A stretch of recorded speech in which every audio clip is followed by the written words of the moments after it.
Hello, welcome back to my channel. Today, we're diving into one of my favorite kinds of videos, cozy book recommendations. I know, just in time for fall, how convenient, right? These are the books that are gonna feel like you're wrapping yourself up in a blanket. They give you that warm, fuzzy feeling, and they make you wanna stay in with a steaming hot cup of tea or, a coffee, a latte, whatever you want. So let's start, let's get into it. Book number one, or shall I say, series number one. Only two of these books are standalones.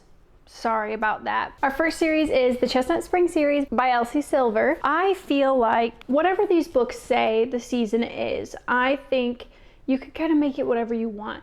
I always made it fall in my head because fall in the countryside just hits different really. So I think these fit into the cozy fall category. Basically, this is a small town romance series set in Canada. It is filled with hot, steamy cowboys, family drama, and the perfect rural coziness. Each book follows a different couple. It is an interconnected standalone series, which in my opinion makes it feel like you're kind of a part of this family, right? Also, it is getting a TV series soon, so you need to read it while you can before the TV series comes out. To me, reading it felt like being bundled up in a button-down flannel with a blanket and you're sitting outside in a circle at a bonfire drinking beer with your buddies. It's comfort and it's drama in the best way. For me, I think I would rate this series as a whole 4.5 to 5 stars for sure. It's small town country romance, right?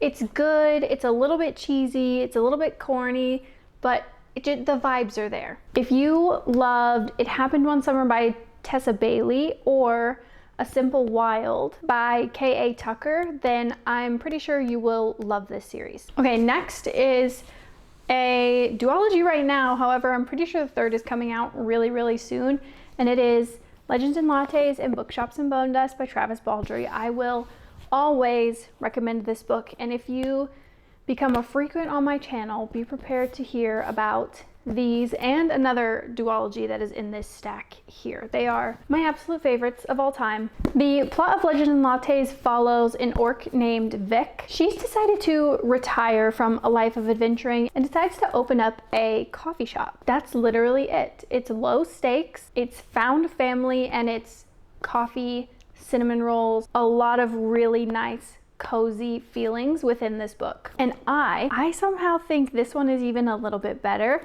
This one follows Vic before she opens a coffee shop. So this follows Vic kind of in the middle of her adventuring career. She gets caught up in this small town and it's kind of the same thing. However, in this one, she is helping to reinvent a bookstore. There's a bookstore that's kind of run down and she's helping the owner get it back on its feet. Like I said, I think I liked this one more. I obviously rated this series 5 stars. It makes you feel hopeful, it makes you feel comforted, and I think if you like Before the Coffee Gets Cold or The House in the Cerulean Sea, then you'll definitely like this series. Okay, next is the duology that I will always recommend, and it is A Psalm for the Wild-Built and A Prayer for the Crown-Shy. This is the Monk and Robot series. It's a cozy sci-fi novella where a tea monk meets a robot out in the wild in a world that has moved beyond industrial chaos. It's philosophical, but it's gentle, and it asks some pretty big questions like, what do humans owe each other? And what does it mean to live a good, fulfilling life? To me, it feels like sitting in nature and really just letting yourself breathe. You feel calm, you feel grounded, and of course I gave this series 5 stars. They're very short, but they linger with you for sure. Similar vibes to This Is How You Lose the Time War or Legends and Lattes. They give kind of the same cozy feeling, but a bit more reflective. Next is another duology, and it is the Divine Rivals duology. I love these books. I love these books. This is historical fantasy romance where rival journalists are secretly writing letters to each other while a war between gods is unfolding. It's tender, it's swoony, it's heart-wrenching, all at the same time. It makes you feel swept away and utterly obsessed with these characters. Of course, I gave this duology 5 stars as well. It truly has given me book hangover energy, and I really haven't been able to shake it since. I just adored these books, truly. And I think if you loved The Night Circus or These Violent Delights, then you'll enjoy this duology as well. The next series we have is an older but timeless cozy dystopia, and that is The Giver Quartet by Lois Lowry. Most people will read The Giver in school. However, they don't continue on to the rest of the series. I think that is just a darn shame because it is really, really good. The series expands into 4 interconnected stories about choice, memory, and what makes us human. The feelings here are bittersweet, cozy in a sense of nostalgia and reflection, but these are also a little bit haunting. They'll stick with you for sure. Overall, I gave the series 5 stars. Some books are stronger than others, but they are very powerful altogether. And I would say if you like Station 11 or, of course, The Hunger Games, then you should definitely give this series a go. They're very similar, but they're more thoughtful and less violent. Okay.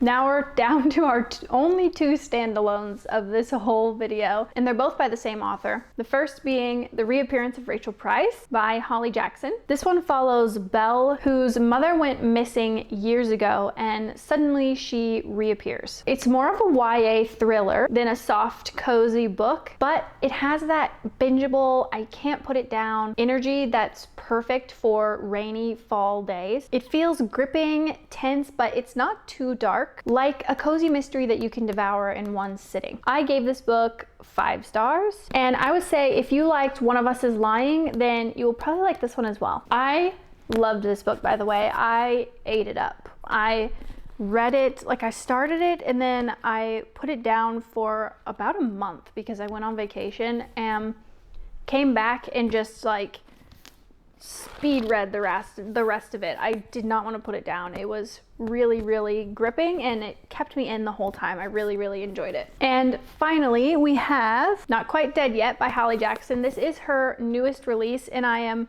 not yet finished with it. I am on page 190, but I really wanted to include it in this video because it is giving me all of the same feelings that The Reappearance of Rachel Price gave me and A Good Girl's Guide to Murder gave me. In this one, we are following Jet, who is viciously attacked on Halloween night, and she ends up almost dead, hence the title, Not Quite Dead Yet. However, she finds out that she only has about a week left to live, and she embarks on a mission to uncover her own murder. So far, it is bingeable, it is gripping, and it is giving me all of the spooky, cozy, fall, Halloween vibes that I am wanting right now. I predict this to be 5 stars, however, there is still like over 200 pages left, so I guess anything can happen, but I'm predicting that it is another 5-star read. And basically, if you like any of Holly Jackson's other novels, I'm sure you will like this one. However, this one is adult. It is not YA. This is her first adult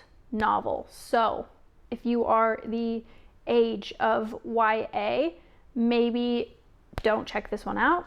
However, if you are an adult, definitely pick this one up. My stack is about to fall, but that's my list of cozy book recommendations. It's a mix of romance, fantasy, sci-fi even, mystery, thriller, but all of them will give you that fall comfort feeling. Let me know in the comments which ones you've read and let me know what you thought of them, and let me know which ones you're gonna add to your TBR as well. And if you like this video, don't forget to like, subscribe, share, all of those really nice things that help support my channel, and I hope to see you in the next one. Bye!